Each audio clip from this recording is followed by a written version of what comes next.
Marwari media आप देख रहे हैं। आज है 16 जनवरी 2026 शुक्रवार का दिन, हिंदू तिथि माघ माह की त्रयोदशी। नजर डालेंगे आज की बड़ी खबरों पर। शुरुआत करेंगे बहुत बड़ी और काम की खबर के साथ। बड़ी खबर, अब गाड़ियां टकराने से पहले खुद एक दूसरे को अलर्ट कर सकेगी। इसके लिए केंद्रीय सड़क परिवहन और राजमार्ग मंत्री नितिन गडकरी ने घोषणा की है कि सरकार साल 2026 के अंत तक देश में vehicle to vehicle communication technology को अनिवार्य करने की प्लानिंग कर रही है। देखिए होगा क्या, इस तकनीक की मदद से गाड़ियां सड़क पर चलते हुए एक दूसरे को सेफ्टी अलर्ट भेज सकेगी, जिससे टक्कर और हादसों को रोका जा सकेगा।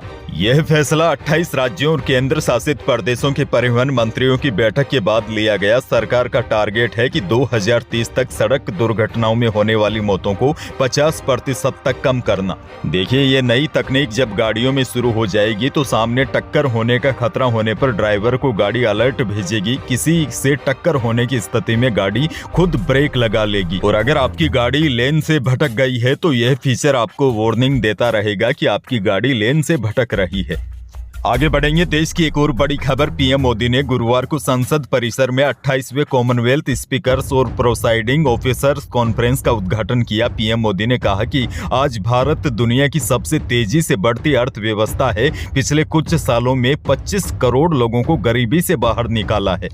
पीएम मोदी ने कॉन्फ्रेंस में कहा कि भारत में यूपीआई दुनिया का सबसे बड़ा डिजिटल पेमेंट सिस्टम बन गया है। भारत दुनिया का सबसे बड़ा वैक्सीन प्रोड्यूसर है, दुनिया का नंबर 2 स्टील प्रोड्यूसर है, दुनिया का तीसरा बड़ा स्टार्टअप इकोसिस्टम है, दुनिया का तीसरा सबसे बड़ा एविएशन मार्केट है और दुनिया का चौथा सबसे बड़ा रेल नेटवर्क है। बहरहाल आगे बढ़ जाते हैं। राजस्थान से बड़ी खबर, जयपुर की सड़कों पर BrahMos missile, Bhishma, Arjun tank, Pinaka launcher, robotic dogs का प्रदर्शन किया गया। आसमान में अटैक हेलीकॉप्टर अपाचे ने दुश्मनों के होश उड़ाने वाले करतब दिखाए। बीकानेर एयरबेस से उड़ान भरकर आए जगुआर फाइटर जेट की खूबियों को भी आम लोगों ने जाना। आपको बता दूं, आर्मी एरिया से बाहर पहली बार आर्मी डे परेड गुरुवार को जयपुर में हुई। जगतपुरा के महल रोड पर हजारों लोग इस कार्यक्रम के साक्षी बने। उधर ऑपरेशन सिंदूर में शहीद हुए एक पैरा स्पेशल फोर्स के जवान लोन्स नाइक प्रदीप कुमार की मां सेना मेडल लेते हुए मंच पर बेहोश हो गई। हालांकि सैन्य अधिकारियों ने उनको तुरंत संभाल लिया और एम्बुलेंस से हॉस्पिटल पहुंचाया गया। मां शहीद बेटे की यादों में भावुक हो गई थी। आगे बढ़ेंगे। एक और बड़ी और काम की खबर, राजस्थान के सरकारी स्कूलों में सीबीएसई के पैटर्न में शैक्षणिक सत्र में बदलाव किया गया है। अब नया शैक्षणिक सत्र जुलाई के बजाय अप्रैल से शुरू होगा। इस बार रिजल्ट भी 1.5 महीने पहले 30 मार्च को जारी होंगे, जबकि थर्ड टेस्ट भी जनवरी के आखिरी हफ्ते में करवाए जाएंगे। कक्षा 9 और 11वीं की वार्षिक परीक्षाएं 7 मार्च 2026 से शुरू होगी। वहीं 5वीं और 8वीं बोर्ड की परीक्षाएं 19 व 20 फरवरी से शुरू होगी। माना जा रहा है प्राइवेट स्कूलों के मुकाबले एडमिशन में पिछड़ने की वजह से शिक्षा विभाग ने सालाना शैक्षणिक कैलेंडर में बदलाव किया है। अच्छा, बड़ी खबर आपको यह भी दे दूं, हनुमानगढ़ जिले में शीतलहर और कड़ाके की ठंड की वजह से नर्सरी से 5वीं तक के विद्यार्थियों की 16 और 17 जनवरी 2026 को अवकाश घोषित किया गया है। हालांकि ज्यादातर जिलों के स्कूल अब खुल गए हैं, लेकिन कई जिले अभी भी भीषण शीतलहर की चपेट में है। ऐसे में 5वीं क्लास तक के बच्चों की छुट्टियां बढ़ाई गई है। आगे बढ़ेंगे। एक और बड़ी और काम की जानकारी, अब सप्ताह में एक दिन बच्चे कैजुअल ड्रेस में स्कूल आ सकेंगे। सरकार ने प्राइवेट और सरकारी स्कूल दोनों के लिए आदेश निकाला है। और बड़ी बात तो यह है, माध्यमिक शिक्षा निदेशालय द्वारा प्रदेश के सभी संयुक्त निदेशकों को निर्देश भी दिए गए हैं। हर गुरुवार रेगुलर कैजुअल ड्रेस में बच्चे स्कूल आ सकेंगे, यानी कि गुरुवार को बच्चे अपनी पसंद के लोकल या पारंपरिक कपड़े भी पहनकर आ सकेंगे। सरकारी निजी दोनों स्कूलों में यह कॉमन डे के रूप में लागू होगा। नागौर से बहुत बड़ी खबर, नागौर की राजनीति के सबसे रसूखदार मिर्धा परिवार की जोधपुर स्थित मिर्धा फार्म की 150 गज जमीन की लड़ाई थाने में पहुंच गई है। पूर्व सांसद डॉक्टर ज्योति मिर्धा ने चचेरे भाई मनीष मिर्धा और अन्य के खिलाफ 14 जनवरी को एफआईआर दर्ज करवाई है। ज्योति मिर्धा की तरफ से उनके अधिकृत प्रतिनिधि ओम प्रकाश ने रिपोर्ट दी है। प्रतापनगर थाने में दी गई रिपोर्ट में सूतला स्थित फार्म हाउस पर कब्जे के प्रयास और तोड़फोड़ का आरोप लगाया है। उधर दूसरे पक्ष का दावा है कि यह विवाद केवल जमीन के टुकड़े का नहीं बल्कि वहां बने पूर्वजों की समाधि स्थल को लेकर है। इससे वो बचाने का दावा कर रहे हैं। उधर ज्योति मिर्धा का पक्ष इसे अतिक्रमण और अवैध कब्जा बता रहा है। आगे बढ़ना होगा। किसान भाइयों के लिए बड़ी खबर, पीएम किसान योजना की अब तक कुल 21 किस्तें जारी हो चुकी हैं, वहीं अब बारी है 22वीं किस्त की। किसान भाइयों के मन में सबसे बड़ा सवाल यह है कि क्या ये किस्त बजट 2026 जारी होने से पहले आ सकती है या बाद में। तो देखिए, जैसा कि आप जानते हैं, पीएम किसान योजना की हर किस्त लगभग 4 महीनों के अंतराल में जारी होती है। 21वीं किस्त नवंबर 2025 में जारी हुई थी, जिस हिसाब से 22वीं किस्त के 4 महीने का समय फरवरी 2026 में हो रहा है। ऐसे में 22वीं किस्त के बजट से पहले आने की संभावना काफी कम है, यानी बजट के बाद ही 22वीं किस्त का पैसा जारी होगा।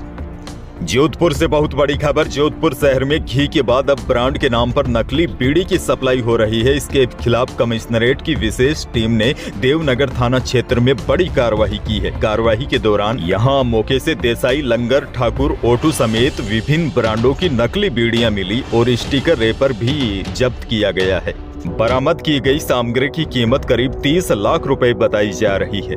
बीकानेर से बड़ी खबर। जसरासर तहसील के रूपाना नाडी क्षेत्र में खेजड़ी के 20 से अधिक पेड़ों की अवैध कटाई का मामला सामने आया है। एक खेत में सोलर कंपनी की आड़ में इन पेड़ों को काटा जा रहा था। घटना की सूचना मिलने पर जीव प्रेमी टीम और पर्यावरण प्रेमी मौके पर पहुंचे। हालांकि पेड़ काटने वाले आरोपी उनके पहुंचने से पहले ही वहां से फरार हो गए। ग्रामीणों ने प्रशासन के सामने नाराजगी भी जताई और आरोपियों को जल्द पकड़ने और उनको कड़ी सजा दिलाने की मांग की है। अच्छा, बड़ी खबर ये भी देखिए। पंचायत भवन निर्माण के लिए बिना सक्षम अधिकारी की अनुमति और तय संख्या से कई अधिक पेड़ काटने के मामले में राजस्थान हाईकोर्ट ने गंभीर लापरवाही माना है। कार्यवाहक मुख्य न्यायाधीश एसपी शर्मा और न्यायमूर्ति संगीता शर्मा की खंडपीठ ने इस प्रकरण में तत्कालीन दौसा जिले के सिकराई एसडीएम सहित अन्य दोषी अधिकारियों पर 1-1 लाख रुपए का जुर्माना भी लगाया है। अदालत ने यह आदेश विमला देवी की जनहित याचिका का निस्तारण करते हुए दिए और स्पष्ट किया कि जुर्माने की राशि संबंधित दोषी अधिकारियों से ही वसूली जाए।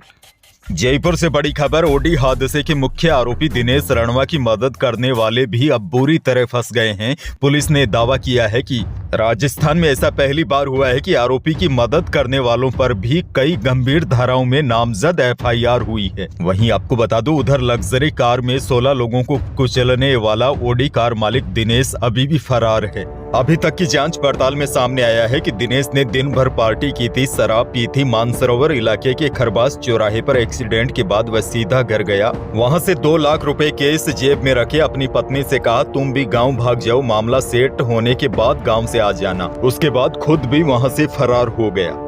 सवाई माधोपुर से बड़ी खबर। जिले की वजीरपुर तहसील के ग्रामीणों ने प्रस्तावित भरतपुर ब्यावर ग्रीनफील्ड एक्सप्रेसवे के निर्माण के विरोध में पीएम और सीएम के नाम जिला कलेक्टर को ज्ञापन सौंपा है। ग्रामीणों का कहना है कि जब यह एक्सप्रेस गुजरेगी, सैकड़ों किसानों की कृषि भूमि एक्सप्रेसवे में आ रही है। पहले से ही उनके पास बेहद कम जमीन है और यही जमीन उनके जीवन यापन का एक साधन है। यदि भूमि अधिकृत कर ली गई तो किसान भूमिहीन हो जाएंगे। आगे बढ़ेंगे। सोने और चांदी के भाव में तेजी का सिलसिला रुकने का नाम नहीं ले रहा है। लगातार तेजी पर सवार सोना और चांदी नई ऊंचाई पर पहुंच गए। गुरुवार को जयपुर सराफा बाजार में चांदी 18,000 रुपए की छलांग लगाकर 2,86,000 रुपए प्रति किलो पर पहुंच गई। शुद्ध सोना भी 700 रुपए बढ़कर 1,45,200 रुपए प्रति 10 ग्राम पर जा पहुंचा और जेवराती सोना भी 600 रुपए तेज होकर 1,35,800 रुपए प्रति 10 ग्राम पर जा पहुंचा।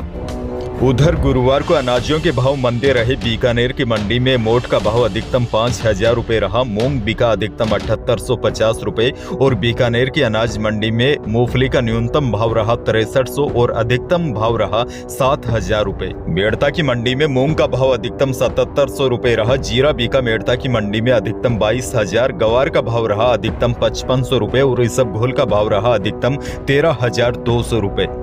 आगे बढ़ेंगे। मौसम को लेकर आज बहुत बड़ी अपडेट है क्योंकि प्रदेश का मौसम पलटने वाला है। आपने देखा होगा प्रदेश के कई जिलों में दिन के तापमान में बढ़ोतरी हो गई है। मौसम विभाग के ताजा अपडेट के अनुसार 19 जनवरी 2026 को एक पश्चिमी विक्षोभ उत्तरी पश्चिमी राजस्थान के कई जिलों को प्रभावित कर सकता है। बैक टू बैक 2 पश्चिमी विक्षोभ आ रहे हैं। हालांकि शुरुआती जो पहला पश्चिमी विक्षोभ होगा वह तो कमजोर होगा, लेकिन फिर भी 17 और 18 जनवरी को राज्य के उत्तरी व पश्चिमी भागों में कहीं कहीं पर आंशिक बादल छाए रहने की संभावना है। उसके बाद एक और मजबूत पश्चिमी विक्षोभ 22 से 24 जनवरी के दौरान सक्रिय होने की संभावना है। इस सिस्टम की वजह से प्रदेश के कई इलाकों में बारिश की संभावना बन सकती है। बाकी मौसम को लेकर कल भी मैंने एक अलग से वीडियो दिया है और जैसे जैसे मौसम विभाग की नई अपडेट आती रहेगी उनके बारे में जल्द ही एक और अलग से वीडियो देने की कोशिश करूंगा। फिलहाल यही थी प्रदेश और देश की आज की बड़ी और महत्वपूर्ण खबरें।